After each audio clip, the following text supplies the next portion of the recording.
So the spinal nerves that would exit here would be very badly pinched.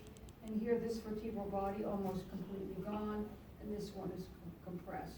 So you see this kind of compression, aging of the spine, particularly in the neck, the cervical vertebrae, and then the lumbar vertebrae, where the weight on and the wear and tear on the spine at that point puts extra strain on the discs, and the discs begin to fail, the vertebrae undergo osteoporosis, they begin to flatten, collapse, and actually rupture. Now, there's another thing that can happen quite commonly, and that is that you can have a slipped disc. So we maybe need to go back to this picture. Often because of aging of the vertebral spine, and your genetics, or heavy wear and tear, you may just one day make that funny little movement, and you tear the disc's attachment to its vertebrae. So instead of staying nicely fixed underneath the vertebrae above, the disc bulges like this. That's what we call a slipped disc.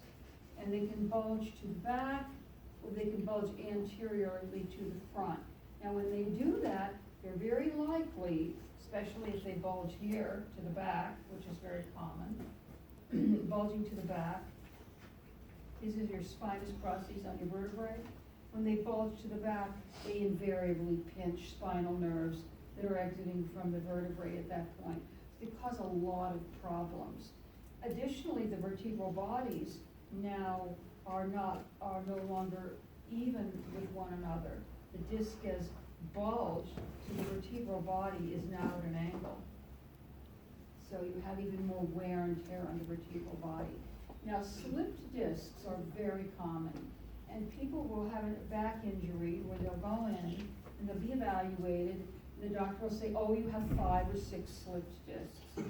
Before I've learned from having slipped discs from a work-related injury, and then going to PT and reading the scientific literature, is we all get slipped discs as we get older. So very often the injury that you sustain is temporary, and it's not necessarily due to the disc. The disc was already slipped. All you might have done is strain muscles in the area, or cause the slipped disc to push a little bit more out of place. So what physical therapy attempts to do is to strengthen the core and realign the spine so that the discs can be pushed into better alignment.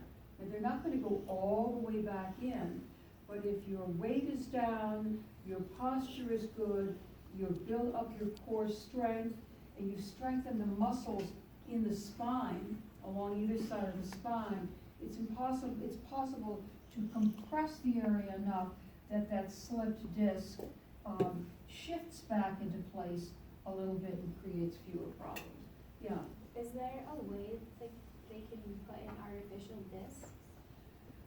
Not yet, but they're coming very, very close. Now what they can surgically do is go in, cut out the disc, and fuse the spine, which is not such a nice option. That's what they did to my dad. Yeah. Because it's like, he had it started with slip discs and then herniated discs, and it started in a cervical vertebrae, and because he dealt with it for so long, it ruined the rest of his back. Yeah, and that's what happens. And they say if you start